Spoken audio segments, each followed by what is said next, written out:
Fit for Life Radio, episode number 189. Your host, Gary here.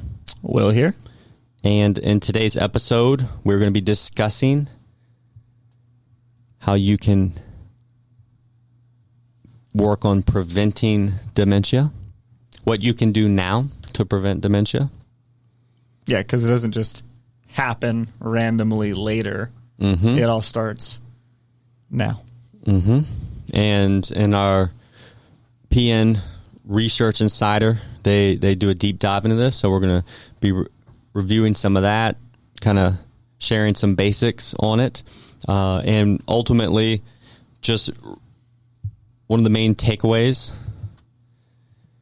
the TDR. So if you don't want to listen, TDLR. TDLR. What does that stand for? Too long didn't read. You notice how, like, I mean, this is like we're like the old men yelling at the, what's that? At the clouds. At the clouds, but it's like a cool thing for like the younger generation. Like if you write up even just like a paragraph, they're like, I'm not going to read all that. Why would I read all that? And I think I kind of get it in some regards, but it then overlooks the whole point of like kind of in a way like learning. Yeah, like you got to read something. Like you can get some knowledge from a sentence, but then if you want to understand like mechanisms and things behind it, you have to read more than a paragraph. You got to read a paragraph, maybe 2, 3. But if you don't want to listen to this whole show, the main takeaway that we want you to have is really that it is not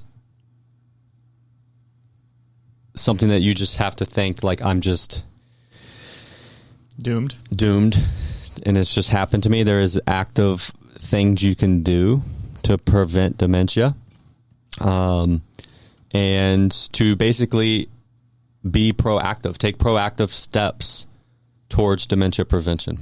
Yeah, and it's a long game, right? Like we're doing this so when we're 60, 70, 80, whatever it is, we're good. Yeah. You know, it's not like, you know, I'm doing this today so next year nothing bad happens or next week. Like it is a very long-term thing, and we just have to have that as the goal. Yeah. And what is up proactive steps? Well, again, if you're about to tune out, exercise. Okay. Now we'll dive into why. So first, let's start with what is dementia? Oh, man. So dementia is essentially, it's a global thing. So it's not like, oh, only here people are getting it. But it's not like a certain type of people or a certain region of people, a certain class of people. I mean, it's everybody. Yep. Estimated 50 million people are living with dementia. By 2050, this number is projected to increase to 152 million. It's going to triple. Triple. And what are we in now? 2023? So that's in basically 25 years. Yeah, it's going to and then think what 50 years after that. I'm sure it'll continue to exponentially rise. Yep. And Alzheimer's disease. So a lot of people, you know, it's like dementia, Alzheimer's. So I guess the way to think of it is, you know, there's like essentially Alzheimer's disease is the most common cause of dementia, accounting for approximately 60 to 70% of cases. Dementia primarily affects older adults, with the majority of cases occurring in people aged 65 and older. However, early onset dementia can also impact individuals in their 40s and 50s.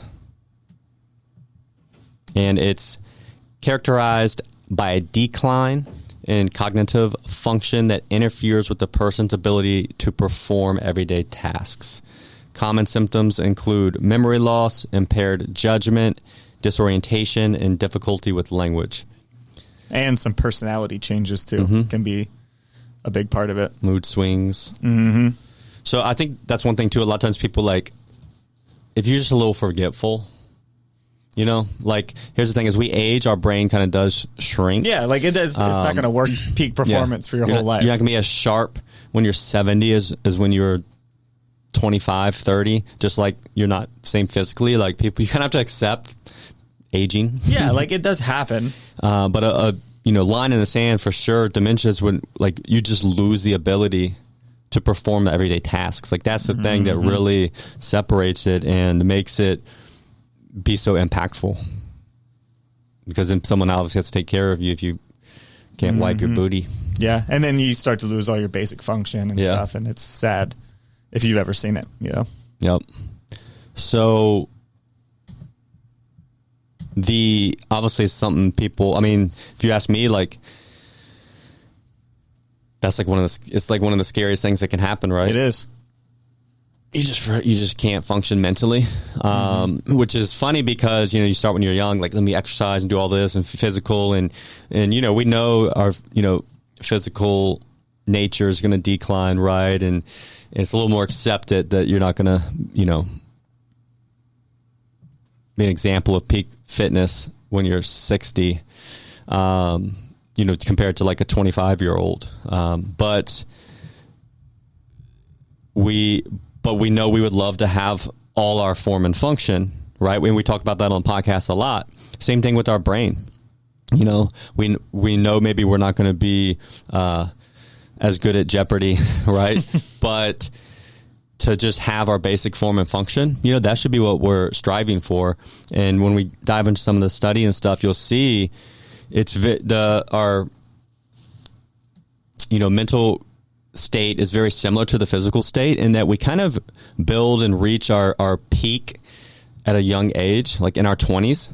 And then the reality is the goal is that you hold on to as much as possible, as long as possible, right? Now, ironically,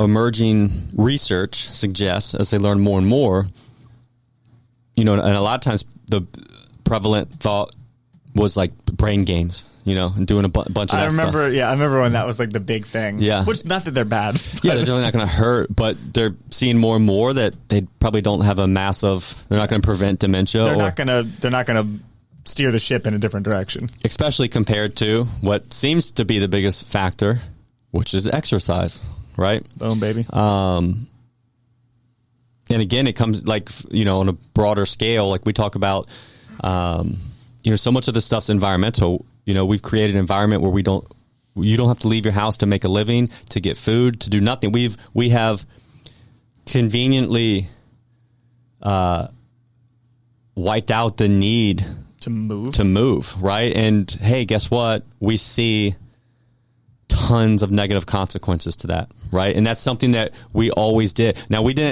this is the disconnect I think people have, is like, yes, 100 years ago, 200 years ago, we didn't exercise, quote unquote, because we didn't need to, right? All exercise is us. We have to purposely go exercise because we aren't naturally moving. Yeah, we had to artificially insert this movement into our day because it's not naturally there anymore. Yeah, and it's essential. So really, it's as simple as regular physical activity, obviously, and then diet plays a role. Mental stimulation is not going to hurt. And another big factor, social engagement, right?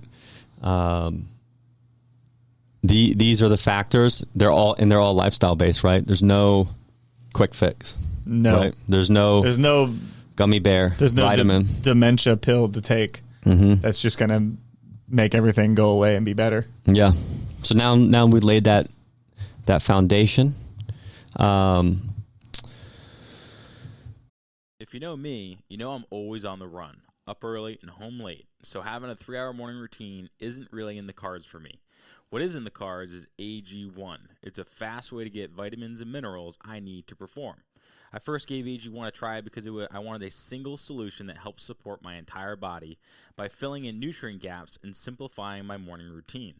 Since drinking AG1 daily, I've always felt strong and energized and ready to attack the day. Not only does AG1 deliver my daily dose of vitamins, minerals, pre- and probiotics, and more, it's a powerful, healthy habit that's also powerfully simple. It's one scoop mixed in water once a day and every day. I know that AG1 is giving my body high-quality nutrition. Every batch of AG1 goes through a rigorous testing process, so you know that it's safe. And AG1 ingredients are sourced for absorption, potency, and nutrition density. AG1 is a supplement that I trust to provide the support my body needs daily, and that's why I'm excited to welcome them as a new partner. Here is your chance to start every day this season with a gift to yourself. Try AG1 and get a free 1-year supply of vitamin D3K2 and 5 free AG1 travel packs with your first purchase exclusively at drinkag1.com/provengrit. That's drinkag1.com/provengrit. Check it out. With the Research Insider, so what they did was there was a webinar that was put together by Stanford University's Healthy Living Program, Science-Based Strategies to Support Your Brain Health. And in 2021, the presenter of the webinar, Sally Duplantier, I think I said that right. It's 50-50. Yeah, they co-authored a study on the role of diets in protecting brain function and lowering dementia risk. And 3 pieces of details that they wanted to kind of hone down on are, the first key detail was up to 40% of dementia cases could be prevented or delayed by targeting modifiable risk factors. So, what are the key risk factors? So, one thing they have noticed is that dementia is a chronic inflammatory disease, right? And inflammation is associated with high blood pressure, heart disease, and type 2 diabetes. Then follow that up with most people with dementia also have one or more of those conditions. So the reality is, if you kind of take care of those things, you lower your risk of dementia. Absolutely. If you have one or more of those things, you're at a higher risk for dementia. Yeah. And they're kind of finding, I think they classify dementia as quote unquote type 3 diabetes because of the association with, all of those things.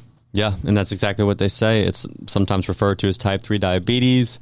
That's because people with type 2 diabetes are several times more likely to develop dementia. Yeah. Your inflammation's way higher when your, blood sugar's not what it normally should be. And yeah. I mean, even we don't talk about it in here, but we've seen in other stuff how when you get excess body fat and how body fat becomes and acts like an organ. It's like an inflammatory organ. Yeah, and it can it causes inflammation in your body, right? So it's all tied together.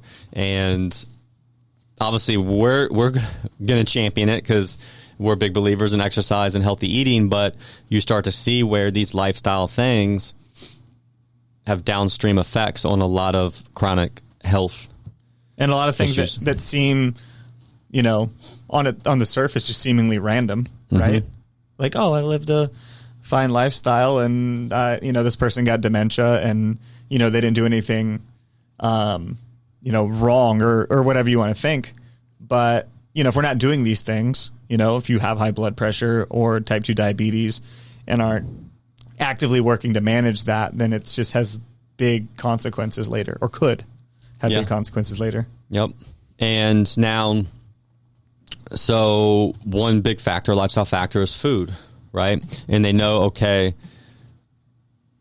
again, working off of those factors like type 2 diabetes, high blood pressure, heart disease, what are foods then that have known benefits to cardiovascular protection, anti-inflammatory, rich in antioxidants, and neural protection, right? And for one, we know too, if you stay at a healthy weight, body composition and or BMI, which we just talked about last episode, that's also going to have a huge effect on inflammation and cardiovascular risk, right? So I would even say step 1A is get to a healthy body composition. And we talked about that. What is that? We actually prefer like a waist measurement is a good marker, things like that. But listen to last week's episode for that. It'll give you some good insight on all that. And as far as foods, stuff everyone already knows, foods like whole grains, vegetables, fruits,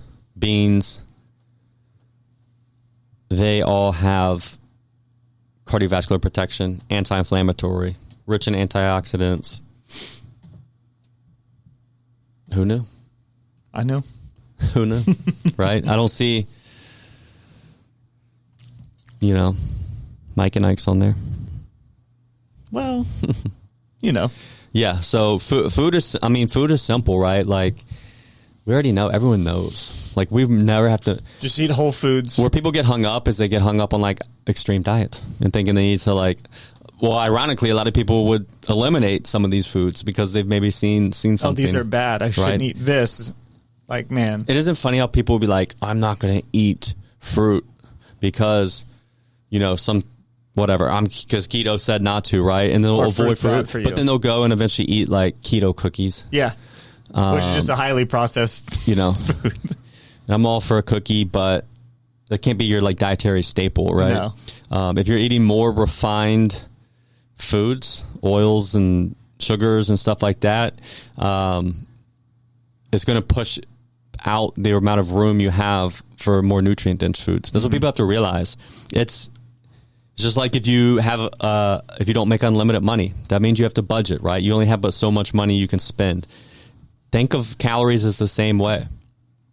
At the end of the day, if we just mentioned 1A is maintaining a good body composition.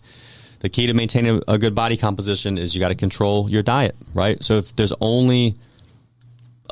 limited amount of calories you have to work with before you get into, a major surplus, which can lead, to that excess body fat gain. And then of that limited amount of calories you're working with, you make a majority of them highly processed foods that are low in nutrition.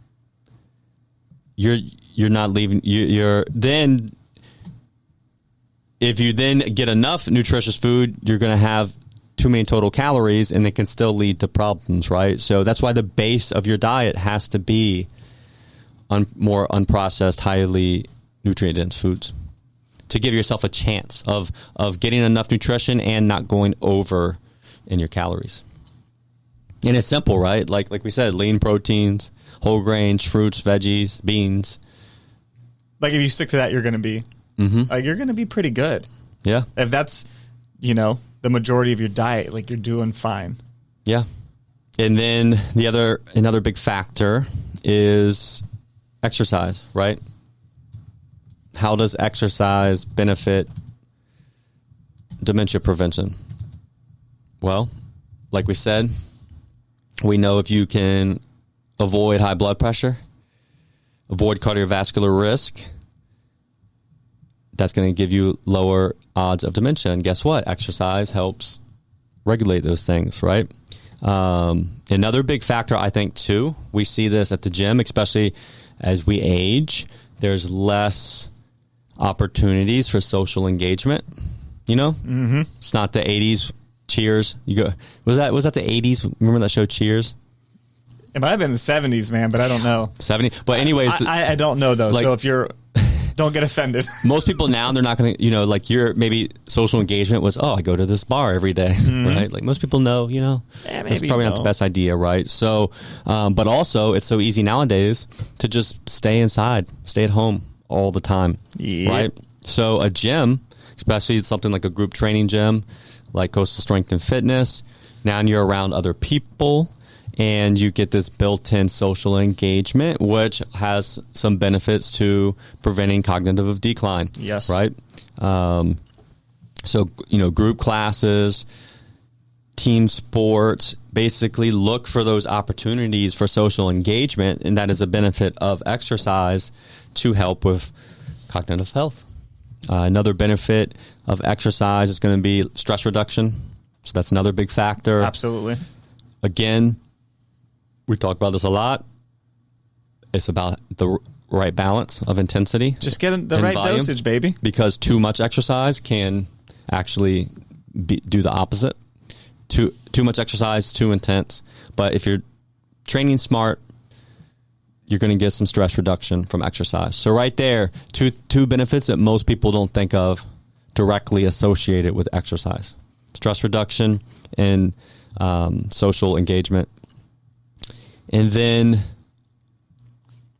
stuff that most people associate: improve blood flow, reduce risk factors of helping out with high blood pressure, cardiovascular disease, and such. Another more like fancy one, detailed one: brain plasticity. So exercise promotes neuroplasticity, which is the brain's ability to adapt and form new connections. This can enhance cognitive function and resilience, making the brain more resistant to the effects of aging. Right? I mean, so because obviously exercise, there's a lot of coordinating going on, right? When you move, you're learning new exercises, you're using weights. That's a lot for your brain to have to do, right? So when they say form new connections, you're coordinating all this activity between your brain and your nervous system and your muscles. So yeah, get out there, move those bones, move it against resistance. That is going to also exercise your brain, right? And the reality is it's probably more impactful than just sitting there and doing a crossword puzzle. Yeah. Yeah, that used to be the thing. Yeah, not saying to knock it. It's don't not do bad. crossword puzzles, but if you got 45 minutes to do a crossword puzzle Or work out. you're going to the gym. Grab them dumbbells. You're going to the gym. Put down the pen and grab a dumbbell. Get that neuroplasticity. Yeah, but No, never mind. So yeah, I mean, right there, look, obviously nutrition we covered, exercise, improve blood flow, reduce risk factors, brain plasticity, stress reduction. Bada bing, bada boom. Improved cognitive function, social engagement. We didn't even touch on this, but it's obvious. Improved mood and sleep, right? So these are all crucial factors for cognitive function. If you know me, you know I'm always on the run, up early and home late, so having a 3-hour morning routine isn't really in the cards for me. What is in the cards is AG1. It's a fast way to get vitamins and minerals I need to perform. I first gave AG1 a try because I wanted a single solution that helps support my entire body by filling in nutrient gaps and simplifying my morning routine. Since drinking AG1 daily, I've always felt strong and energized and ready to attack the day. Not only does AG1 deliver my daily dose of vitamins, minerals, pre- and probiotics, and more, it's a powerful, healthy habit that's also powerfully simple. It's one scoop mixed in water once a day and every day. I know that AG1 is giving my body high-quality nutrition. Every batch of AG1 goes through a rigorous testing process, so you know that it's safe. And AG1 ingredients are sourced for absorption, potency, and nutrition density. AG1 is a supplement that I trust to provide the support my body needs daily, and that's why I'm excited to welcome them as a new partner. Here is your chance to start every day this season with a gift to yourself. Try AG1 and get a free 1-year supply of vitamin D3K2 and 5 free AG1 travel packs with your first purchase exclusively at drinkag1.com/provengrit. That's drinkag1.com/provengrit. Check it out. So, again, harping on it, boring lifestyle changes. They're not quick fix. They matter the most, though. You can't do them and then stop doing them. They kind of need to be done for life. But hey, delayed gratification. When you're 60 and can function and maybe prevent something like dementia, it's well worth it, right? Oh, yeah. Maybe today, you might miss your TV show. You might have to move, reprioritize differently. Oh, yeah, you got to get a little uncomfortable in the gym, get a little uncomfortable with what's on your plate. But at the end of the day, the long-term benefits are going to outweigh those little short-term satisfactions. Yeah. I was looking up the exercise recommendations for preventing dementia. Are you ready? Let's hear it. So, at least 150 minutes of moderate intensity. Sounds familiar. Aerobic activity. Weird. Yeah. If you've listened to one of our many podcasts before, that's in line with the recommendations. Like, that's pretty normal for what most people should be doing. And then the strength training, they also recommend that. I believe they say 2 times a week, and they had 60 minutes for their duration and, in their studies and stuff. So 120 minutes of resistance training a week. So, So like right in line with what we would recommend. And it's not unreasonable. We broke it down in previous episodes, and it's, daily, like not that much. So yeah, just nothing special. Do what we've already recommended. Yeah. So right there, if the steps, proactive steps you can take are diet, physical activity, quality sleep, stress management. Sleep's a big one. Mental stimulation and social engagement. It can feel overwhelming, right? But the reality is you can get mental stimulation and social engagement. You can improve sleep and stress management. Your big rocks being your diet and exercise, right? Mm-hmm. And then like Will just said, 150 move minutes. That can be 20 to 30-minute walk a day. 2 to 3 resistance training workouts. Boom. Now we're talking, and in the past we've always talked, hey, do these things, to improve like your physical and all that. But hey, now we're adding you're just layering on mental benefits. Hopefully you're already doing these things. Hey, you're maxing your proactive steps you can take to also prevent dementia. And notice we're not saying you got to train hard every single day. You got to, walk 15 miles a day. Like, no, like this is really reasonable stuff that most people can do. If you just build it into your week. Yeah. Set a little time aside, and it's not that much. Yep. And then, like we said, those actions then take care of all the boxes that we're looking at. Like we said, well, when you start walking and getting outside and exercising with resistance training, you notice, hey, you might be able to fall asleep easier, get deeper sleep. Again, especially if you're in a group setting around other people, you're getting that social engagement is doubling up, you're checking 2 boxes, right? Then 3 boxes, because then you're getting that mental stimulation like we talked about because of the coordination aspect. That's where like resistance training can be important, right? Yeah, because you're learning skills. There's a stronger reason for your body to have to kind of, like we said, make those connections and the coordination aspect, working against resistance, things like that. So it checks almost all the boxes proactively. And then, the other proactive one is like medical checkups, risk reduction, right? So making sure you're keeping track of your blood pressure, going to the doctor, because that's going to give you that in essence. Like, say you want to lose weight or improve your body composition, we talk about how you need to track your metrics, right, of like your body weight and your waist measurement. Okay, if you want to improve your dementia prevention, you need to make sure you're tracking these health markers like blood pressure, blood sugar, blood sugar, insulin, A1C, and that's going to, hey, if those things are good, you're in a good spot. You're in a good spot. But if they start to creep up, then you might need to make some changes. Make some interventions. Dude, there's two other things that are like, they're really interesting and actually kind of hit close to home for me and Whitney too. But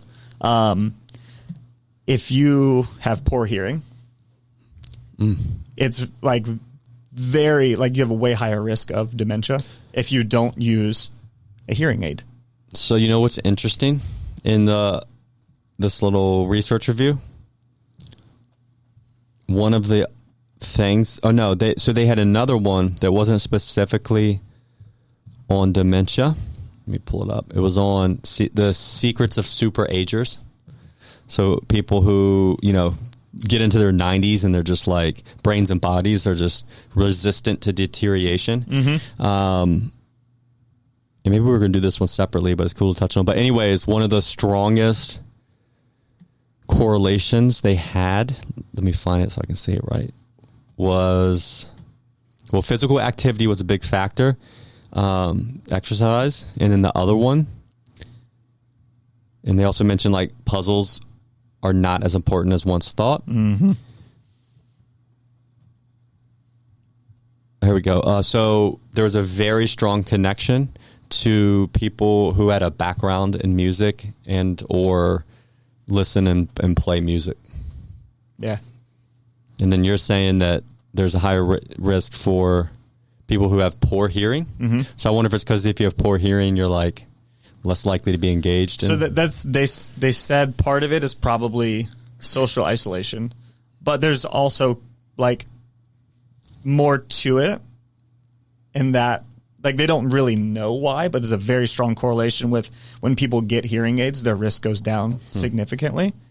So part of it's social, but part of it just might be like part of your brain not getting stimulated because you're not hearing anything. And, but yeah, it's definitely a strong factor. My dad has hearing aids, Whitney's too.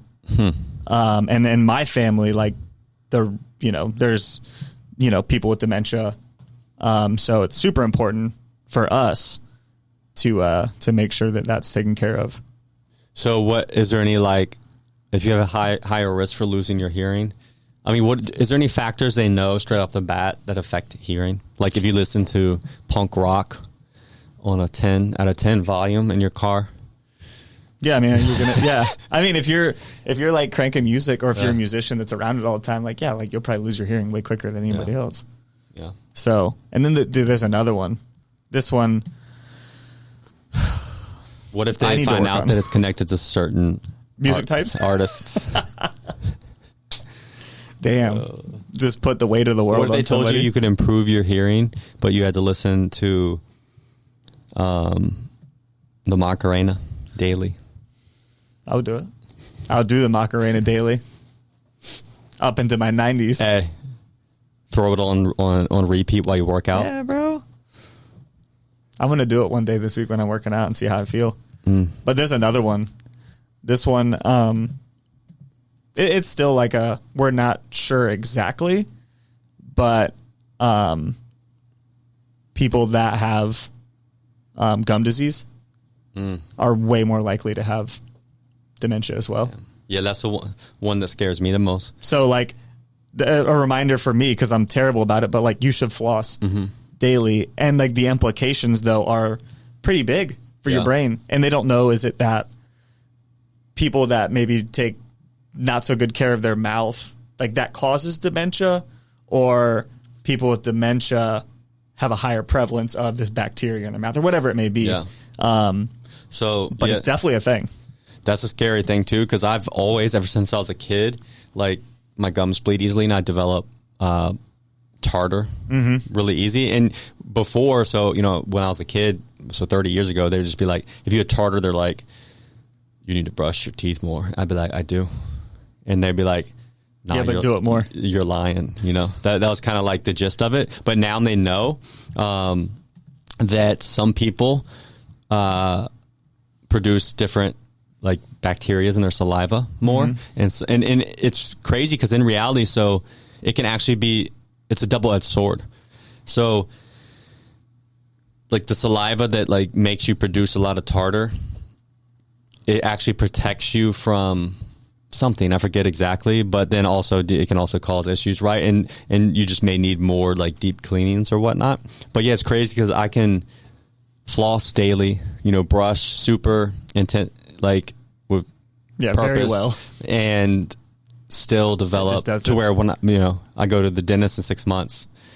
They're like, you need to tighten up, bro. Yeah, but now they know, especially if you go to the same people and they learn, but and they don't shame you as much. They can be like, yeah. And then they'll have people. I remember I had a buddy that I worked closely with for a little while, and he hadn't been to the dentist in like 4 years, and then eventually went, and he was like, had really no issues. And then I was like, oh, and he didn't even put on black. Like he didn't floss. He kind of nonchalantly, brush his teeth. And here I am like every day, like going ham. And I'll still go in but yeah, you learn those things, but that's what scares me is those connections. And is it, again, it could just be a genetic thing, right? Like where you produce the saliva or bacteria or whatever. And I wonder, because like it's a bacteria rich environment, like the rest of our digestive system, like, can you change it? Like, is there a probiotic for your mouth or a prebiotic? I'm sure there has to be something. Like, can something change your tartar creation based on like your bacteria profile? Like, is that even a possibility? Yeah. Maybe I don't know if they're in their infancy of looking that up, but I would assume if we can change our gut, that might be something that is, you can influence. Yeah. And again, the thing is, there's a lot of stuff we can't control either, right? Yes. So that's why it's important. Absolutely. To control what you can control, right? And like we know, like exercise, diet, not sleep. Yeah, taking care. Some people, hey, it is what it is. Some people have better, mouth situation with less care, and some people may have to do more just to be on par. So like anything, some people manage their body weight with effortlessly, and some people it's a very uphill battle. So I think like anything, there are some things that some people just have to put more work into than others. So hopefully, again, like we said in the beginning, the takeaway is that you can be proactive with dementia. Yes. There's lifestyle actions that you can take, and you can do them now, right? Because sometimes they're seeing too, dementia does start, say, in your 40s. You just don't notice. It's not like it's crazy apparent, but it adds up over the years, and then you're 65, and that's when you stop remembering things and who people are. And so why not do what you can now to prevent or delay it? And like we said, stuff most people already know, and the reality is really with more and more research, they're just kind of finding that this stuff is basically just more impactful on multiple areas of our body and brain, right? So, and like we said, exercise, eating more whole foods goes a long way. It does. It's the basics. Execute the basics well and prioritize them. Yep. That's it. Yeah. And then, like we said, the markers to look for, if you are like, wanting to have, if you're like a data person, is, hey, they're kind of the general health markers. You got type 2 diabetes. Are you headed that way? High blood pressure?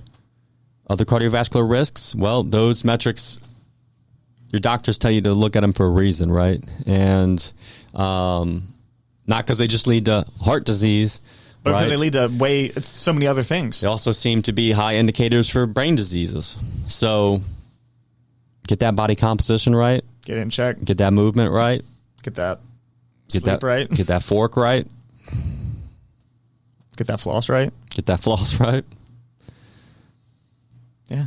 There it is. Get that music listening right. You just keep it in check, If you have hearing problems and you've been putting off a hearing aid, just go get one. Just do it. As someone that, had to convince somebody else to get one, like, it's an easy, simple thing. So, I mean, I feel like nowadays hearing aids should be nothing because people walk around, they're going to be used to walking around with AirPods in their ears for decades. And they're really good now. Like, they're Bluetooth. You can like adjust things on your phone, and they're pretty sick. And I think, they're covered sometimes by insurance, but they're a good investment in my opinion if it's going to keep your brain working right. So, alrighty, cool. That's it. Appreciate you for listening. Yep. Catch you next time. As always, thanks for listening, guys. If you want to learn more, check us out at coastalfitnessva.com or garydeagle.com. We'll see you next time.